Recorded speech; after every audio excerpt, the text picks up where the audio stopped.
right, hello and welcome to another edition of the Mr. Douglass Sports Show. I'm your host, Corey Douglas, as always. And you'll notice I have a couple of guests with me today. And on today's episode, we're going to go ahead and touch on kind of what's all going on in the world right now. Obviously, there's been a lot of just outrage and just when you talk about the protests, the riots, and the looting. And there's a lot of conversation that's building off of that. So I thought, why not turn this into a discussion? So here I got my boy, TonyBo Bello. Known him since Miss Millstone's class, 7th grade. What's up, T-Bo? What's going on, my brother, man? All right, appreciate you being here. Thank you. All right, and then I got Juwan, who writes with me at DallasSportsFanatic.com. Appreciate you being here. What's up, Juwan? Yes, sir. Yes, sir. Ready to get into it today, man. Thank you for having me. Oh, yeah, no problem. All right, so I'm going to go ahead and start. And before we get to the George Floyd and kind of that situation, I just want to check in with you guys. How's your quarantine been going? Quarantine, man, it was a little rough at first. I ain't going to lie to you, man. You know, it was having to get adjusted to just being in the house all the time. And me, I'm an active person, you know, even going into work, always moving around, and I love to exercise and get out the house and just kind of get around. So like it was an adjustment, but you know, I'm glad that, you know, things are getting back a little bit to normal. Yeah. Yeah. And just real quick, T-Bo, I know you have a daughter, so how's she been handling this whole staying at home and not being able to do anything? Wow. Well, you know, they had the school move to e-learning, and so she couldn't stand me.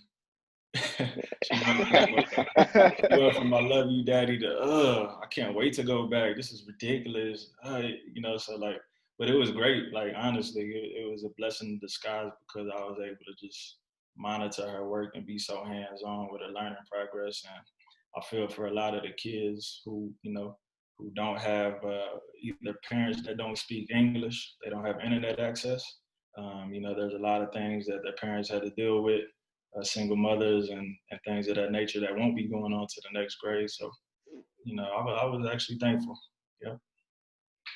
All right, and Juwan, how about you? How's your quarantine been doing or going? Man, I know it's kind of crazy because a lot of people ask me that, and my life hasn't really changed too dramatically because with me working in newspaper down here, you know, I still go into work every day. We're not working from home. I'm at the office every day. But far as me covering sports there and sports being canceled, it's been a tough time. It's been a rough time without sports. I will say that. Yeah, I know for me, I think the biggest adjustment for me in my life has been typically, like I start early in the morning. So I start working around 6 a.m., between 6 and 7 most days. I make my own schedule, and my job has actually transitioned 98% of us home. So I've been doing the work at home since about March 16th or somewhere in that range. So when I was actually going into the office, I would have like, okay, I'm gonna get home around 3:30, and I'm gonna get everything done and get ready for the game I have to watch on that night. And without sports, I don't have that. So it's kind of just weird being able to just kind of do things freely without being on I guess, a time crunch on I need to get this done by this time to be able to watch the game. And I'm working from home. I'm not going into the office, which has been a big blessing. Just saving the money on gas and just because I was driving 40 minutes. So that's been a beautiful thing. And like, other than that, I haven't really been impacted too much. I'm kind of itching to get out and do something, but since Memorial Day, these numbers are going back up. So I'm kind of nervous about that. But overall, I've just been kind of chilling and hanging in there. Man, as soon as they opened the state, it seemed like everybody flooded back outside, man. Yeah. And then you got the governor, you know, he came out today or yesterday and was, you know, kind of condemning the 20-year-olds for not wearing masks. But there's clips out there where, you know, when he welcomed Trump to the state of Texas, he wasn't wearing a mask and they weren't social distancing or any of that. So it's kind of hypocritical by Governor Abbott. So definitely been kind of keeping up with that. And yeah, but other than that, man, it's been kind of tough as far as not having sports.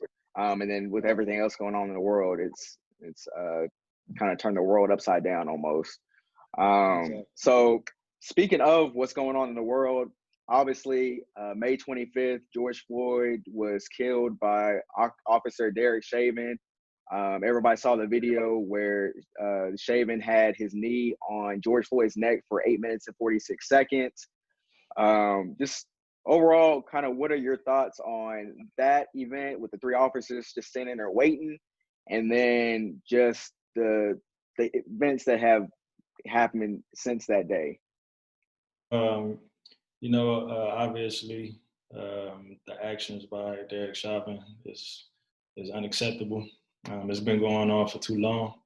The fact that when I see things like that, I've sort of become numb to seeing those type of videos. It's almost like you're used to it now, and just that fact alone should tell you a lot about the circumstances of this country.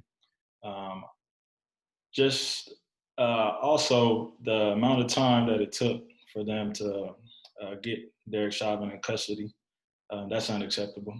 I think what you're going to see going forward, just like you saw recently with Rashard Brooks in Atlanta, is that you're going to see a lot of police chiefs resigning, getting fired, police officers getting charged earlier.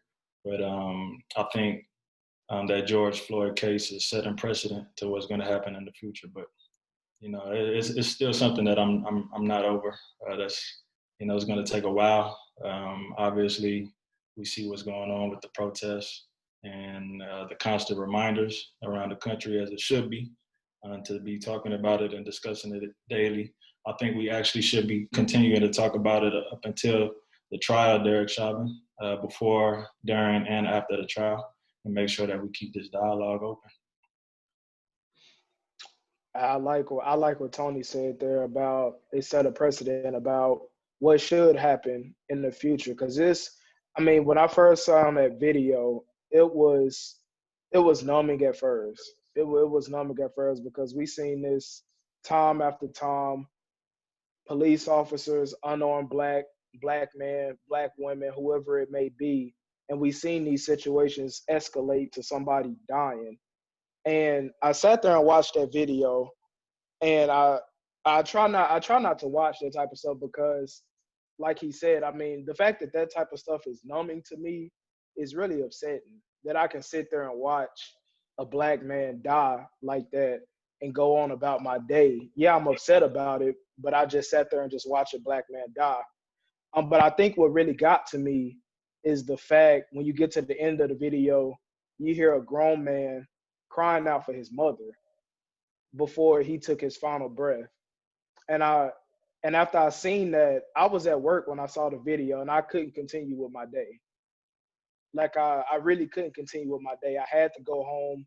I talked to my mom and I could barely get through a conversation with her because I was sitting there thinking, trying to put myself in that mind frame of how helpless do you have to feel that in that situation, there's nothing else you can do but to just cry out for your mother. And that was troubling for me. So, I'm glad that some type of precedent has been set, the protesting and stuff, but it's just like, man, for you to be so inhumane, to do a man so dirty that his final words was to cry out for his mother, it was heartbreaking, honestly. Yeah, and I agree with what both of you guys were saying, and I think typically I'm like you, Juwan. I typically try not to watch those videos because it's just disgusting to me. But this one, like both of you guys said, like you're kind of numb to it, and this one kind of took me to a different state because, like, at the end he was crying out for his mom, and I put myself in that situation and how close I am to my mother, and when I put myself in that situation, I'd be doing the same thing.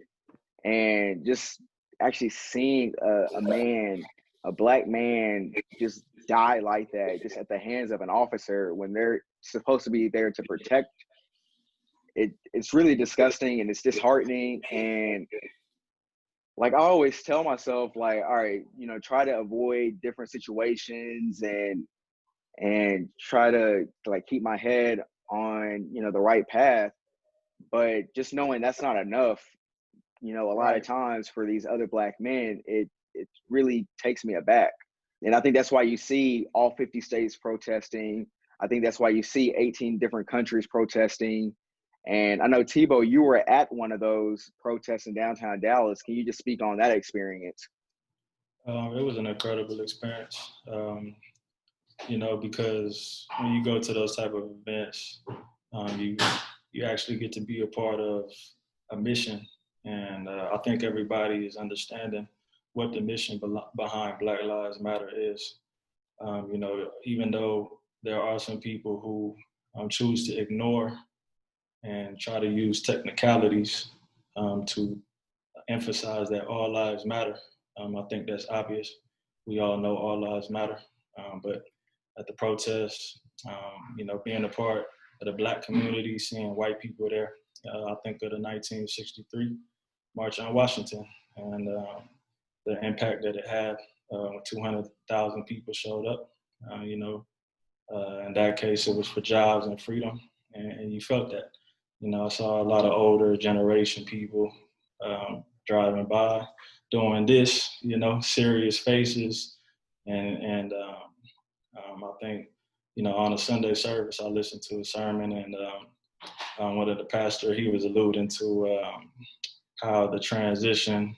I won't get into details about the specific Bible story that he was referring to, but it was an allusion to the old generation passing on the torch to the new generation, and to see all of those people show up and to see that much passion, that much pride, not to show individuality, but collectively to come together to continue a mission that has made noise and that has sparked so much change just in the matter of 30 days. It was incredible to be a part of. Yeah, I completely agree. And I think a lot has been made of the looting and the protesters. And I think the biggest thing that I think we need to continue to spread is that the protesters are protesting and the looters are looting. Those are two different groups of people. So I think that focusing on a building being burned and being more outraged over a building being burned versus a guy losing his life for everybody in the whole world to see, I think that judgment is misplaced.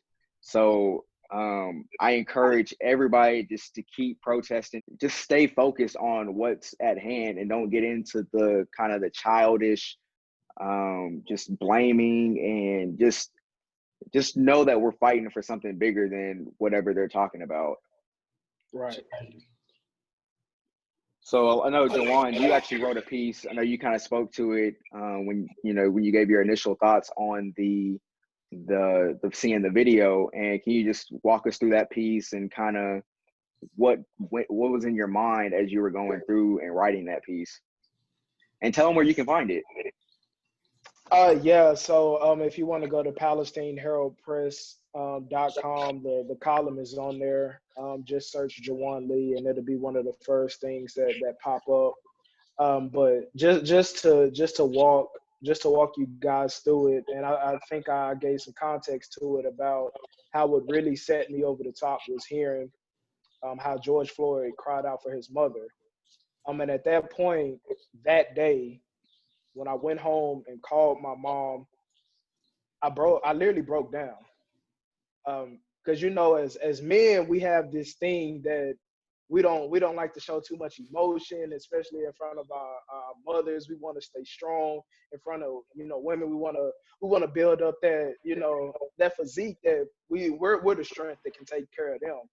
So I'm listening to my mom's voice, and at the same time, I put in myself in the shoes of George Floyd, of how helpless he had to feel to call out for his mom, and I just broke down.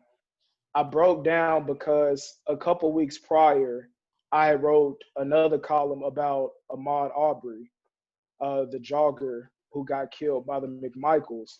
And some of the feedback I got from it was feedback from people who would just never understand how I truly feel. They'll never understand how much fear that us as Black people feel when we get pulled over late at night, or even we see another Black person get pulled over, what's going through our mind. So as I'm listening to my mom, I'm breaking down because I'm thinking that I know I should write something. I know I should have my voice heard, but I'm just not, I can't convince myself that I'm gonna get through to anybody because I've seen myself write a column and it doesn't seem like we made any progress. So I'm thinking about how tired I am of writing these type of things because it's draining. You know, it's draining to put yourself in that mind state again and open up and be emotional. But I finally went home for the weekend because I just had to clear my head. I wanted to see my parents and my family and stuff and just talk to them. And I seen something Shannon Sharp put on his Instagram about, when will they hear our cries? When will they understand that they're hurting us?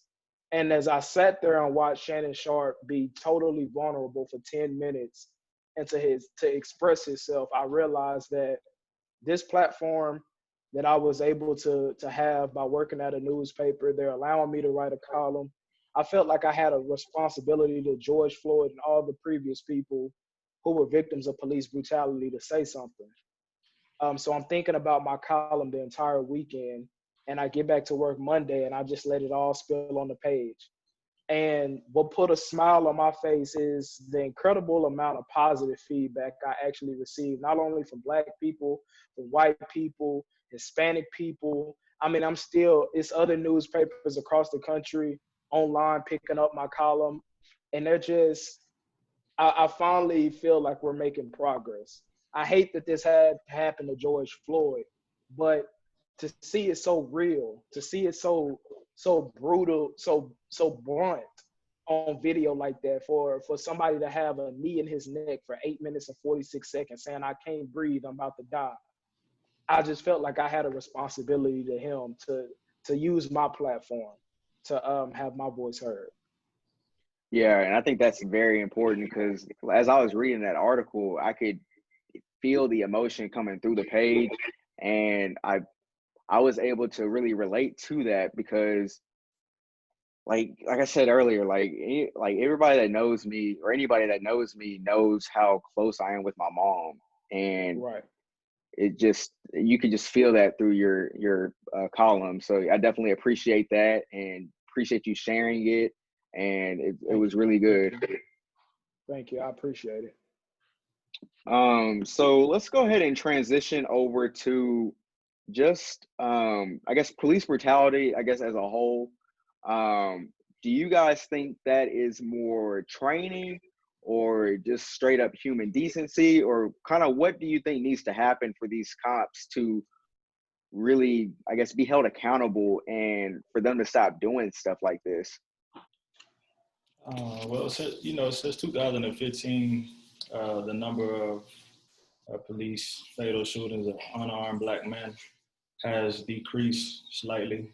However, it's still extremely disproportionate rate compared to the whites. Almost 4.5 times as much, 3 times as much as Hispanics. So to answer your question, I would definitely say it's a combination. Um, you know, um, when I think about looking at that video recently of Rashard Brooks in Atlanta, Corey, I know you text me, and we were texting about it and talking about it, and it's those type of instances are where money needs to be spent on police training. However, there is a huge level of human decency that has to be displayed because we can't ignore what happens when it's an African American man in those situations compared to what it would be if it was a white person in that situation, and the disproportionate level of violence that's used, specifically gun violence, gunshots fired. I mean, and Rashard Brooks' case, 3 shots to the back. You know, I'm a licensed gun owner, and during the whole entire course, the NRA and all of those organizations, they teach every individual who holds that responsibility of a deadly weapon in their hand to shoot to stop, not shoot to kill. And I think I talked about it with one of my daughter's friends' dad, who happens to be a white guy. A lot of times, when you grow up in a community where you don't have a lot of interaction with the different races, and all you're shown on TV is, African Americans being violent, menace to society, boys in the hood, NWA. You're not able to grow up realizing that these black men were once children just like you. We go outside and play around just like you. Yeah, we might talk different. Yeah, we might dress different. We come from different communities, but at the end of the day, when you have an individual, and to conclude on the answer to this question, when you have an individual who has a gun and a badge, who's never had an interaction with somebody that they're used to seeing on TV as being violent and wild and uncontrollable, you're coming into the car with a hand on your gun, and they might not tell the truth and be honest, but their heart is pounding. They're nervous. They don't know the body language and the movements of an African American person. And so, not only human decency and police training, um, it needs to be more interaction inside of those communities. I think a part of the police training, you need to go to these hoods, you need to go to these different communities, these inner cities, and learn how African Americans interact, learn why they have a perception of you when they're driving and they fear getting pulled over. Learn why they say things like, "Oh man, I don't trust the cop." Learn why they call you these derogatory things like a pig and this and that. You have to learn these things. You can't just get upset. You have to go and figure out why. And CNN and worldwide media dialogues is not going to cut it. You have to go in there. You got to be there. And so I think a combination of those three will at least start a positive process. Just to piggyback on Tony, because he said everything that need to be said. It's a combination of everything: training, like he said, interaction in these communities, and also accountability.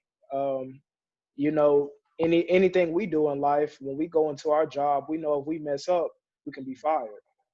It shouldn't take thousands of people walking the streets across the country, millions of people walking the streets across the world to charge a man to get his job taken away.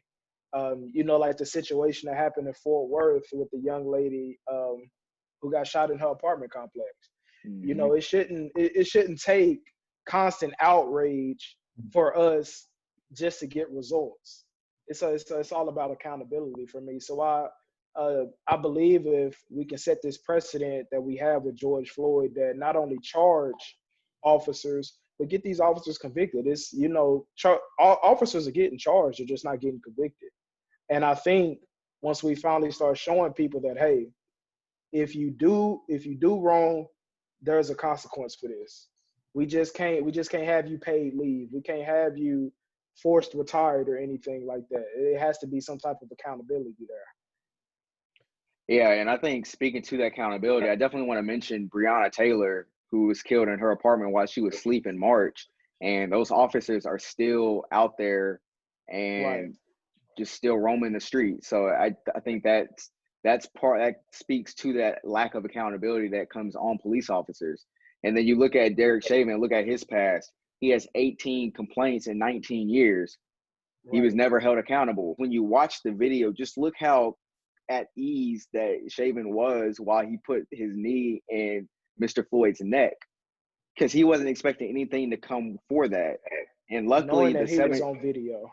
right, the 17-year-old was there. Luckily, the 17-year-old was there recording that and caught that on camera, so that could blow up worldwide. So we could, I guess, get him, prosecuted and hopefully convicted of, what he did. So I definitely think accountability is a huge factor in this police, along with police training. Although I don't think just police training by itself is going to be enough to make change in the world. So I definitely, I think accountability. You have to start holding these cops accountable. Absolutely. Can I add one more thing, Corey? Because you guys are making great points. We also have to hold those those departments accountable because the Department of Justice had made recommendations to the Minnesota Police Department. I mean, you have George Floyd, you have Philandro Castillo, and Jamar Clark. And so I think when you ask yourself as citizens of the community, you know, we're trusting the police departments and we're trusting these individuals to be accountable and execute in the most professional manner as possible. Why is it that when the Department of Justice comes to your department, makes recommendations, says that you guys need to improve your training, why is it ignored? How does somebody like Darius Chauvin continue to just go to work normal, regular day? It's almost, and there's just the look on his face during the video. It's like he felt like he was above the law. Like he didn't even care who was recording. Like he's protected. You know, it's like, well, you know, the Department of Justice came through the Minnesota department. I'm still here. I got my badge. No punitive damage my way. No punishment coming my way. So I think as a country, I like how, you know, they're making different laws and there's different policies coming into place. But I feel like this turning into something national. I almost want to say global, but national rather than just state to state. You know. Right. And just to add on the back of that, I mean, you look at the situation with Ahmaud Arbery and the McMichaels, they weren't arrested until it was public outrage. I mean, that incident had happened 2 months prior before they were even arrested. Police department has the video footage and everything, but for some reason they just decided that, you know, hey, it wasn't in their best interest to go pursue them. And I think not just being held accountable in like the court of law, I think, you know, you'll hear people say, oh, it's just a few bad apples. Well, I looked at that video with George Floyd, and you have 3 cops standing there that didn't hold their peer accountable for what the dude was doing. Like there was people screaming, he can't breathe, he's not moving. And the 3 cops are just standing there. So I think it starts with that. You need to start holding your peers accountable as well. I agree. Exactly. 100%. All right, so I'm gonna go ahead and transition away from this particular incident and the protest, but along the same lines is the NBA is scheduled to come back July 30th in Bubble Town in Orlando. But you've heard recent players like Kyrie Irving and players like Dwight Howard come out and say that they don't feel basketball should return because it takes away from the movement. And I just want to get your thoughts on that. And do you think that the NBA coming back does take away from the movement, or do you feel it can still be effective as, you know, as basketball is being played? It's crazy because I battle back and forth with that, and you know, luckily we're talking about the NBA as opposed to the NFL, who's a very reactionary league. The NBA has, you know, shown us in the past that they're very progressive as far as what's going on in the world. So I can't make an argument against Kyrie because that's how he feel. I can't make an argument against Dwight Howard because that's how he feel. But I also think it's things that can be done on the court that can bring awareness to what's going on in the world. You know, a lot of people say that they want politics set aside from sports, and I'm pretty sure a lot of people would just be tuning in to basketball to get away from what's going on in the world. But that's when we have leaders like a Kyrie, like a LeBron, like a Giannis that can step up and, you know, broadcast this thing doing NBA televised events. So I can see why somebody would say that it would take away from what's going on, but I also believe that it's things that can be done to better shed light on what's happening in the world right now. I agree with you, Juwan. I think that platform that the players have is important. You know, it can also illuminate and even make what's going on even more intense as far as the movement. I think with players like Kyrie, who is the Sykes Native American descent, you see the statues getting removed, you know, these Confederate flags being banned, torn down. So I think with Kyrie, it's a little bit more personal for him. You know, I don't think that he's. I don't want to try to, water down what he's trying to say, but I think with him it's more personal, and I don't think that every single player around the league feels as strongly as he does. However, I do think that it should be up to the players to decide. The owners and the coaching staff, they need to be respectable. If anything, like you guys were talking about how much you guys are missing sports, I think sports has done, I would say sports has done as much for society and the unity of a people as much as, acts like the civil rights movement. Civil rights movement gave them that platform to have the platform to play sports. But when you cheering on your team, you go into an event, when you slapping hands with your white buddy or your Chinese buddy or your Indian, you're not worried about that. So I think the starting of the season would be actually a good idea, just to kind of take away from. Even though Kyrie said it's going to take away from the point, but it also take away from the pain and the frustration and a lot of the negative emotions that are impacting us.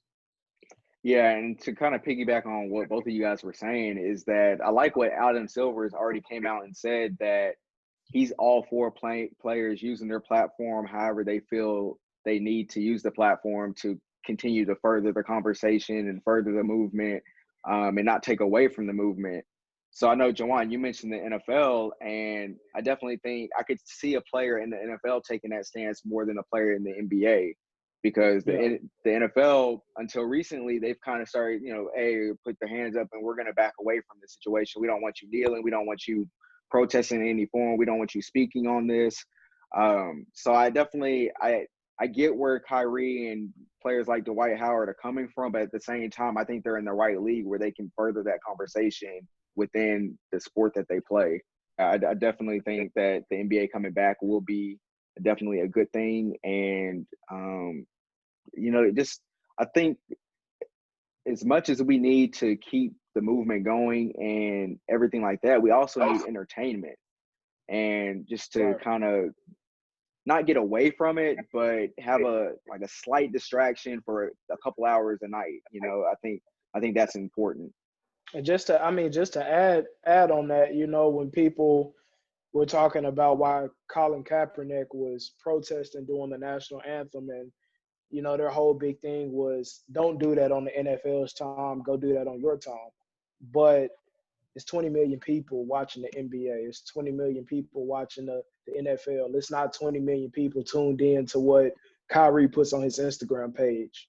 It's not 20 million people tuned in to what Dwight Howard or really any other athlete outside, like a LeBron or Kevin Durant, tuned in to what they do outside of the court. So, to have a national platform like an NBA arena is the perfect opportunity to make a message, be felt. And speaking of kneeling, Drew Brees came out a couple of weeks ago and said that, he thought that kneeling was disrespecting his grandfathers who fought in World War II. Of course, he came back later and apologized, walked back the statements, and even went as far to tweet President Trump on, hey, this isn't about the flag. This is about our people being disrespected for far too long.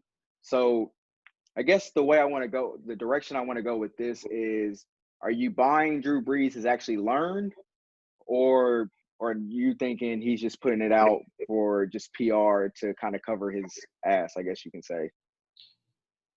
I'm not buying it. I'm not buying it at all. He knew these are conversations that have been happening since Colin Kaepernick's last football game in 2016. I think he has plenty of players and coaching staff around the league who are vocal and who are vocal about their stance and their support of Colin Kaepernick. Colin Kaepernick and his camp has been saying for years that it's not about the flag.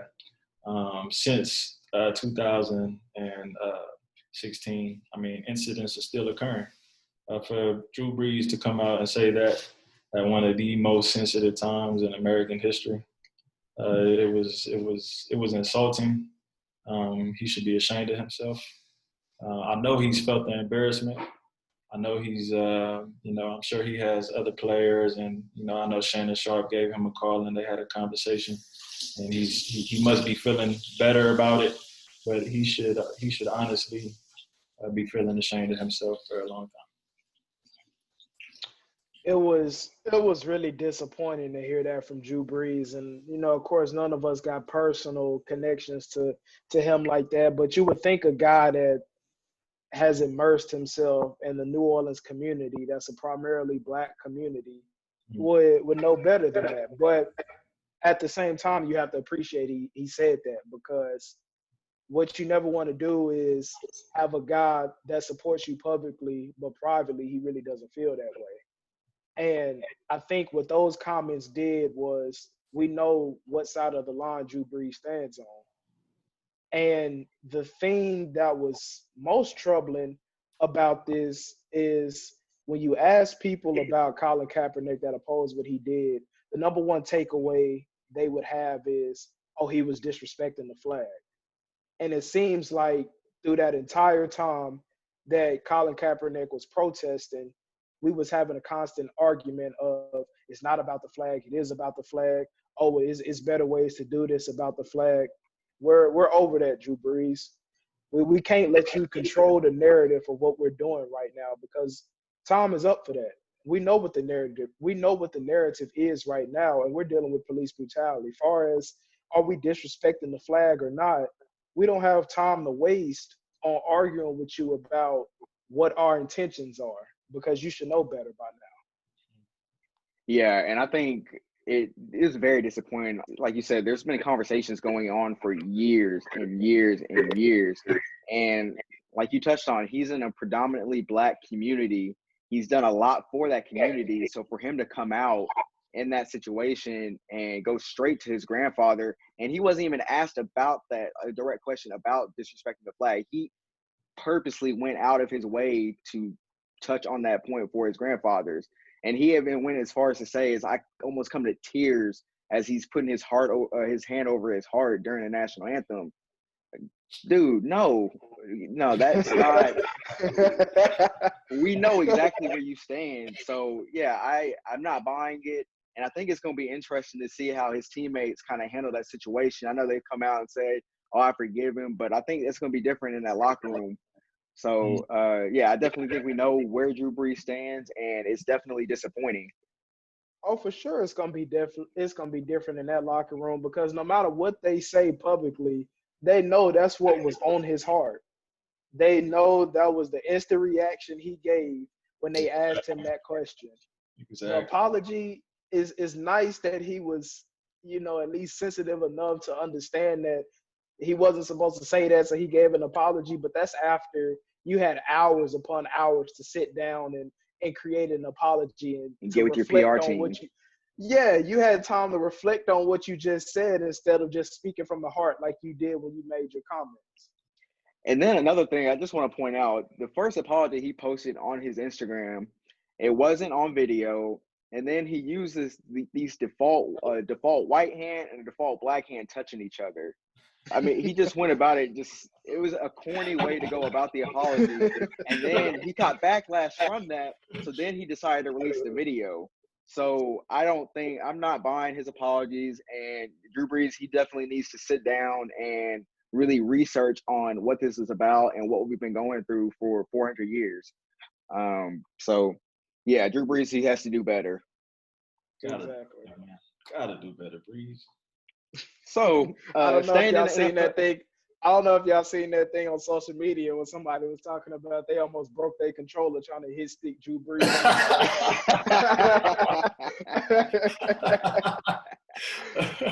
Yeah. I think you're going to see a lot of that in games this year if we have a football season. I mean, guys are going to go after him.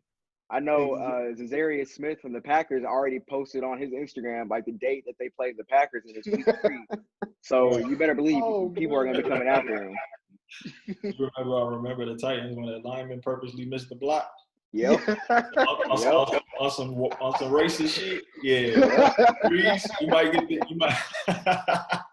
And look at his offensive line. Look who's protecting on it. Look who's protecting him. They're predominantly black guys. So I know he ain't gonna be able to smooth that over with everybody. So I think he better have his head on a swivel. Yeah. But staying in NFL, I was actually surprised to see this one. Some of the superstars, Patrick Mahomes, Michael Thomas, Saquon Barkley, Zeke Elliott made an appearance. Odell Beckham, Jarvis Landry, they created a video where they were basically just expressing how sick they are of the NFL ignoring this issue, and they needed the NFL to speak up on the issue. And they were asking basically, what is it going to take for the NFL to take this issue seriously? So what do you know? 24 hours later, after that video is released, Roger Goodell comes out and he basically says exactly what the NFL players wanted him to say. So how did that come across to you guys? First of all, the NFL's players video, your thoughts on that, and then second of all, the response by Roger Goodell. I thought the video was beautiful. I mean, you can't ask them to execute that any better. For you to see black faces like that and say it could be them, because at the end of the day, it can. And that's not, they're not trying to do that for PR just to appease the fans. When Ezekiel Elliott gets pulled over, a cop don't care that he plays for the Dallas Cowboys if he has that in his heart to do harm to a black man. So far as that, I mean, that was beautiful. With Roger Goodell, it's so hard to give the NFL props on things because they are such a very reactionary league. It seems like people have to push and push and push the NFL to do things until they finally say, hey, this may affect our bottom line, so we might want to do something. But at least he said something. I'll give him credit for saying something. But like I said, it's hard giving the NFL full credit when they're never really the first ones to be progressive on things. Yeah, I agree with you, Juwan. I thought the video was incredible. At first, my thoughts were a little bit different just because it's the NFL. Like you said, it's such a reactionary league. It's such a public relations driven sports organization. But looking back at it and thinking about the mission and the purpose behind those videos, I think it was great to see those superstars, come together and speak on it. We think of these superstars of who we're going to draft on fantasy. For a lot of people, that's what they're thinking. But for us to see our own people, superstars, touch on how it could have been them and make it personable, sensible, and relationable, I thought it was great. Roger Goodell, I know, Corey, I'm sure you're going to ask his comments on Colin Kaepernick recently, but Roger Goodell to me is still a clown. I mean, we have to call it how it is. I mean, for him to do a complete 180 just because of, not because of the George Floyd video, but because of the reactions around the world. Because if he really felt the need to say something, he had that opportunity early. He had the opportunity before this stuff happened.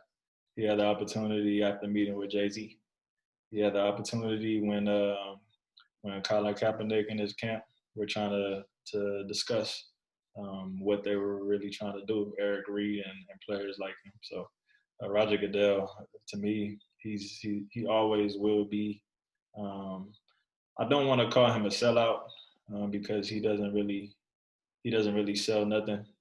He's been real with his stance on how he does not support the protests from players. So to me, I would just call him fake. Fake. He's really fake. I don't buy that crap that he said. Yeah, and I think that kind of goes along with the lines of, I think I agree with that, with what you were saying. I definitely think he comes across as fake, kind of phony, and I'm not buying it, because I'm not going to buy it until he comes out and if Kaepernick, for instance, we're going to touch on Cap in a second, but if he doesn't give Kaepernick a job in the league office, if he can't get a job on the field, I don't think he's taking steps. He's just doing that in response to what the players told him to say. He says, okay, I can create a video like that saying exactly what you want me to say. And so now I need to see action behind his statement. Otherwise, it just comes across as phony and fake, which I think Roger Goodell is. And Juwan, I just want to touch on, you said that they're a very reactionary league. And I think this is a perfect example of that. But I also think their handling of domestic violence, that is also very reactionary. So I definitely think that the NFL, they as a whole, they have to do a whole lot better as far as just getting out in front of these things and actually truly believing and actually learning about why these players are upset and why they made the video instead of just making a video and saying exactly what they want you to say in response.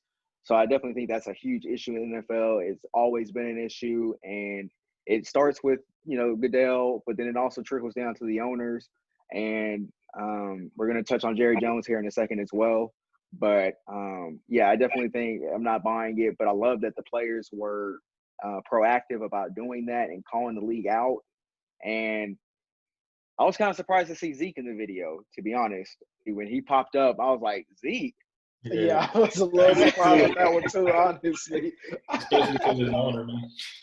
Yeah, I was surprised. So I actually, going back to Roger Goodell just real quick, I actually heard a theory on why Goodell made the video. And it was because of one player, this theory was, and it was Patrick Mahomes being in that video. Obviously, we know Patrick Mahomes is the MVP. He's a Super Bowl MVP. So I think, or what the theory was, is that Roger Goodell made the video specifically because Patrick Mahomes was in that video, and he's pretty much going to be the face of the league, and over the next 10 to 15 years. So I kind of buy it, honestly. Like, I think that is a very good point. And at the end of the day, that video comes across as he's trying to protect his bottom line, and Patrick Mahomes has a big role in that bottom line.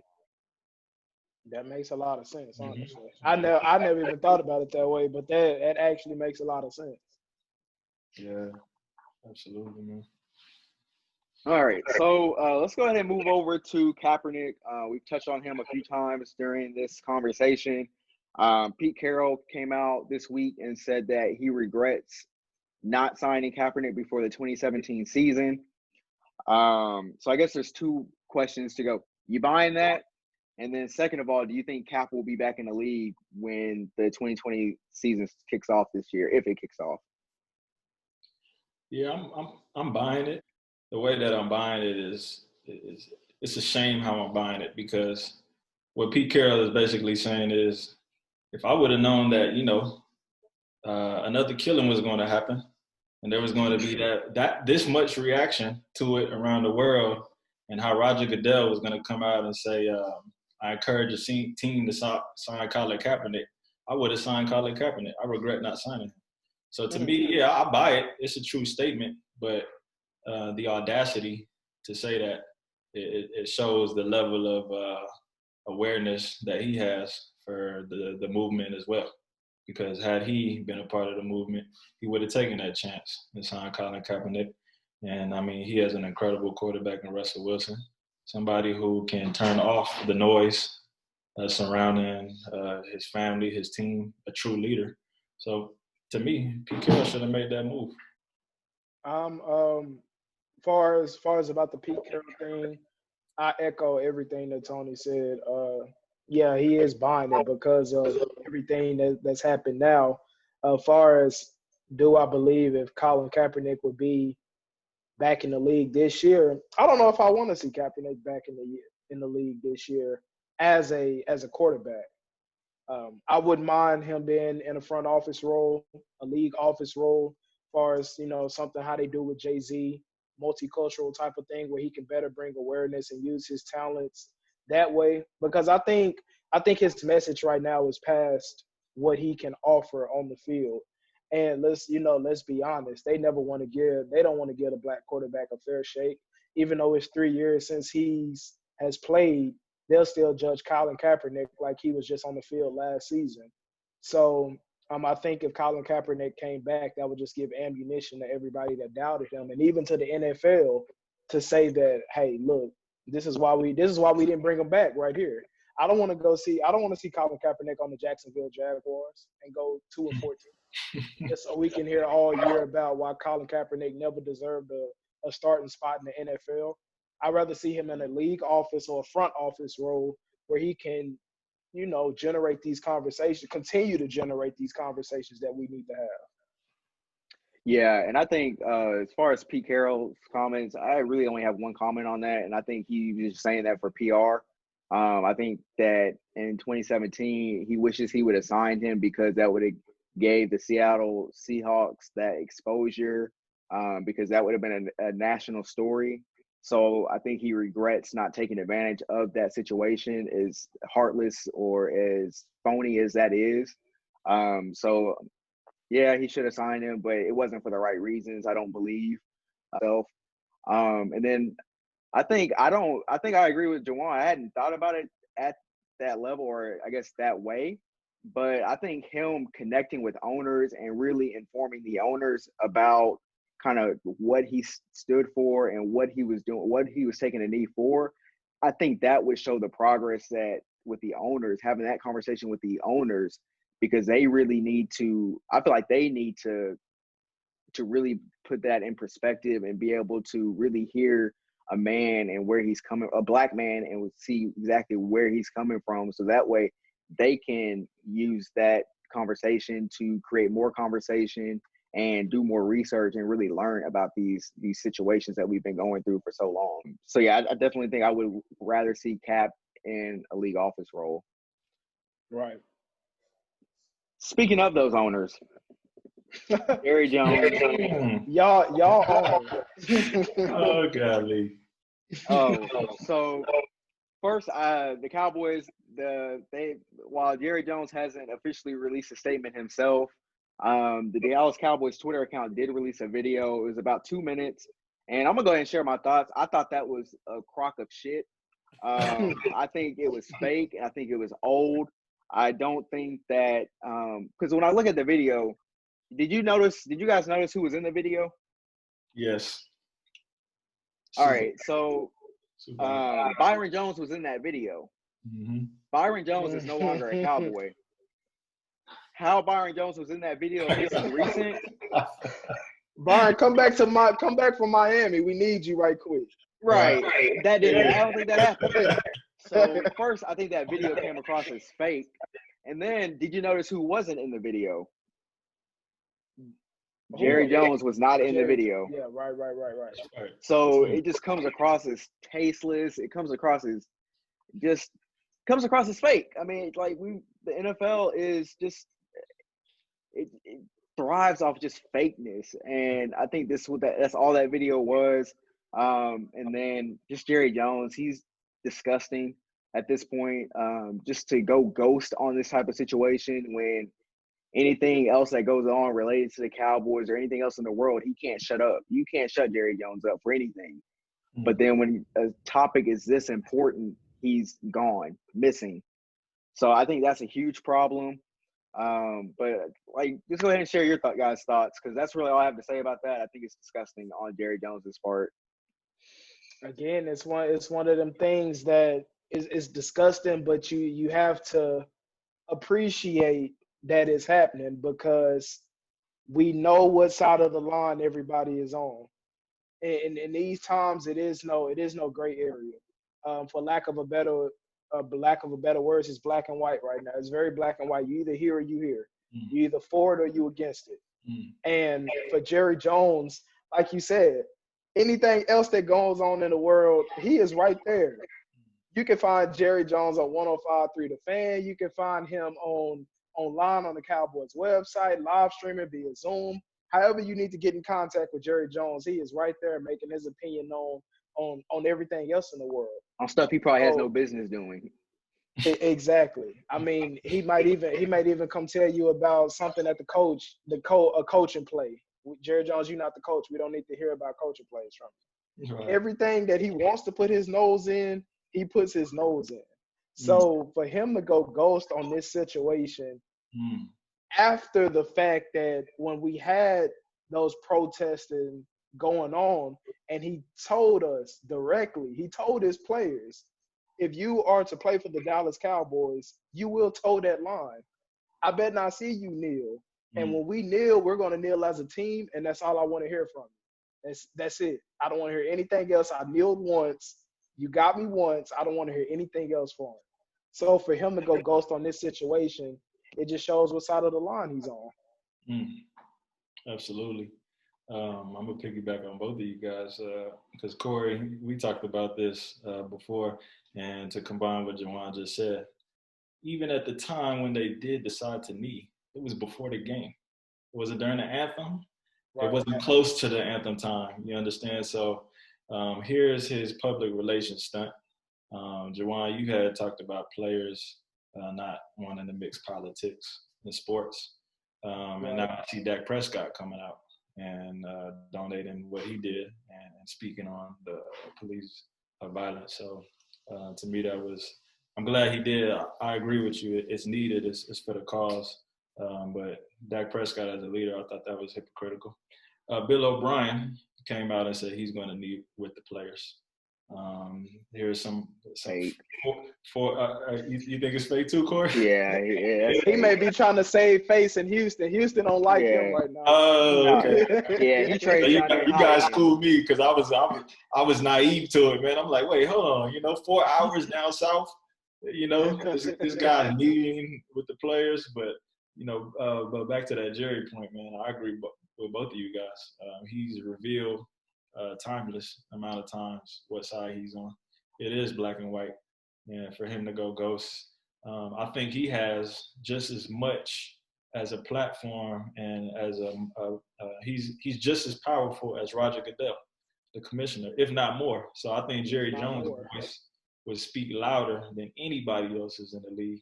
And for him to just sit on the sideline in Dallas, an area where police harassment is felt around the city, for him to just sit back and watch is disappointing. But I'm not surprised. Yeah, and I think to piggyback on what you said, TBO, is that he was right there when the facilities reopened after the coronavirus. All the NFL facilities were closed. And who was right there front and center on the first day that the facility back open? Jerry Jones. He was all over DallasCowboys.com. Oh, this is a wonderful day, and this is great for football. And then you're going ghost in time like this. And I think nothing demonstrates how much power Jerry Jones has than something I saw, a story about NFL owners are actually sitting back waiting to see what Jerry Jones is going to say before they say anything.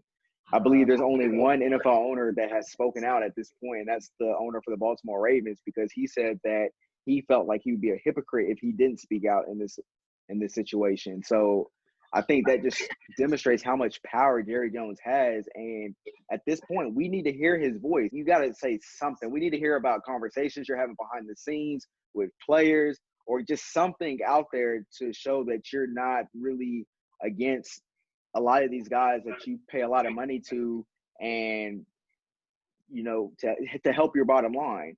So I think it's disheartening, to be honest. And it makes it hard to affiliate yourself with the Dallas Cowboys as a fan or even as a writer, because you kind of see where he stands, and the mentality doesn't align with what he's thinking.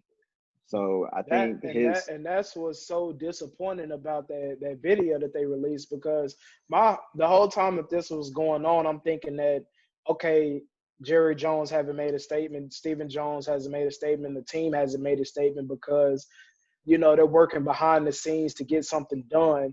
So finally, when they do come out and make a statement, it'll be done the correct way.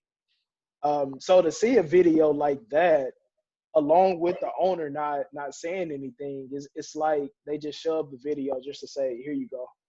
Yeah, we made I told TBO this on Saturday, and it came across as something they just had stored in their files on the computer, and they were just waiting for the perfect time to release it. That might be the biggest problem I have with the video. It just seemed like they had something stored on the computer and they just released it at the right time. But it didn't come across as genuine, and I definitely have a problem with that at this point. So kind of staying along the lines of, you know, corporations releasing statements or not releasing statements, and kind of how they're releasing the statements. What are you guys' thoughts on just these statements that are being put out by different corporations, whether you have a restaurant like Pluckers or a company like Nike, Adidas? Like, what are your overall general thoughts on kind of what they're releasing, and how do you guys kind of take those statements? Tony, we'll start with you on this one. I'll start with Nike, man. Nike's been incredible. You know, I think they've been the biggest company to embrace their Black athletes. You know, for over 40 years, you know, these athletes have been generating not only revenue for them, but just giving them an identity. It gives a lot of people an identity. You know, when you talk about the Nike brand, the CEO John Donishu, I can't even say his name. You know, my birthday is on Juneteenth on Friday, you know? So, you know, so, you know, when I found out that my birthday was going to be a public holiday for Nike employees, a paid public holiday for Nike employees, I was blown away. And I'm just kidding. It has nothing to do with my birthday. But, you know, it's incredible just that alone, because a lot of people, when we talk about Juneteenth, don't even know what it is. And Nike just put Juneteenth as a public paid holiday for their employees. So it's already going to spark a dialogue and conversation amongst people who had absolutely no idea what it's about. And so for me, those, Corey, you talked about it a lot. We don't want to just hear statements. We want to see what actions are being put in place. And Nike, they're setting the precedent for other companies to follow, because too many times, just like when we talk about Starbucks, who Starbucks had the audacity, they tried it. And it didn't even last 24 hours. What, 16 hours later, they try to, you know, take their words back. You know, Drew Brees, maybe they had a conversation with Drew Brees or something. You know what I'm saying? So, you know, a lot of companies, you know, they have to step up. They have to realize that if they're going to do something, this is the best time to do it. You know, you won't have to face the pressures that you normally would face when you shied away from doing it before. So it's inexcusable to see companies like Starbucks take that stance. But back to the point, Nike's incredible. I'll just leave it at that. Yeah. Yeah, like you said, I mean, it's not a lot of pressure on companies to be for Black lives right now. Right. I'm pretty sure their marketing and PR departments are looking at it as a trend. Right. Hopefully they're taking it seriously, but we know how much they value the Black dollar. And I think that's the biggest thing that we can take from this, is that whether we think it's phony or authentic, we at least have to notice how much these companies value the Black dollar, as far as Nike, with how much revenue their Black athletes bring in, or a restaurant like Pluckers, or many more of these corporations, these fashion corporations that are putting Black people in place to kind of further discussions with how they're going about things. So I think we have to look at it as at least they're appreciating our dollar.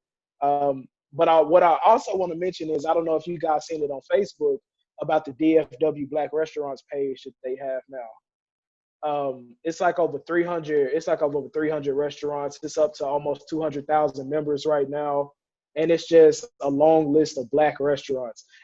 And I'm so glad that we have a page like that, because it's time we start supporting our own stuff too. Yes. You know, very important. I know a lot of us, already probably support a lot of Black businesses, but it's so easy to switch from a Black business to a white business, because a lot of times it's just so many more white businesses than there is Black businesses. But I encourage anybody to go look at that DFW Black Restaurants page. I just wanted to throw that out there. They have fantastic restaurants on there that we can really start helping our community and keeping our dollar in our own community. Yeah. Completely agree with that. I'm trying not to be that person where I'm dissecting every single word that these companies are putting out. But at the same time, I'm also thinking from the standpoint of, if you show me your leadership team, how many of those people are actually people of color, Black people? So if you say you're really behind the cause, why are you donating to, the President Trump? Why are you backing that? Right. Why aren't you promoting promoting your Black people within your company? So I think that's something that I've been trying to take a look at and, learn more about, for some of these companies that are putting out these statements without just automatically just looking at it at, seeing the writing on the paper. Oh, they're apologizing for this, and they stand behind us, but actually going into and seeing, are they really behind us? So I think that's definitely important, and to help further the conversation, we can end it with this one. What do you guys think is next? So for me personally, I feel like there's been a lot more progress than there's been since ever, honestly. Like, I feel like when you mentioned the statues going down earlier, and just a lot more people speaking out and a lot more people listening. So what do you guys personally think is next on, kind of how we can further the conversation? It's funny because what I think is next is something that you just mentioned in the previous topic that we had, is about putting people of color in these high power positions to make decisions.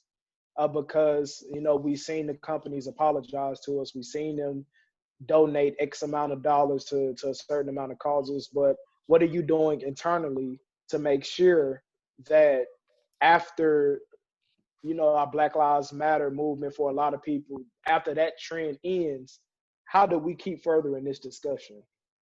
How are you making sure that every day you're making yourself aware of what's going on in the Black community? Just don't come from your CEO office for 2-3 weeks and see what's going on social media, make your, donate a couple dollars, and not promote the Black people or the people of color that's in your own organization. So I definitely think that's next. Let's start focusing on a lot of these bigger corporations that Black dollars are primarily funding. Let's make sure that we have people of color in the right positions to make sure we're generating discussions continuously. Yeah, I agree 100%. To add to your point, the policies as well. We saw that the Attorney General of California just came out banning chokeholds. And Corey, you had talked about it earlier. Those 3 officers that were standing right there with Derek Chauvin, none of them intervened. And so I think because of the dialogue and the questions that we as a community are raising, and the protests and the movements, you're going to start to see a lot of policies come in place that respond to our questions. So the Attorney General of California just banned chokeholds, as well as making it almost a requirement. If you have a partner that's using an excessive force, you have to step in.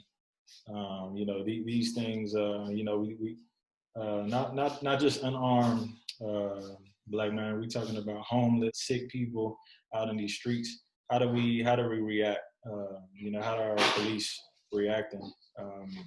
That goes back again to training, human decency. Juwan, I really, really like your point of the power of the Black dollar. Let's not just keep this about police brutality. Let's start to dive into the issues that we've been trying to discuss for decades.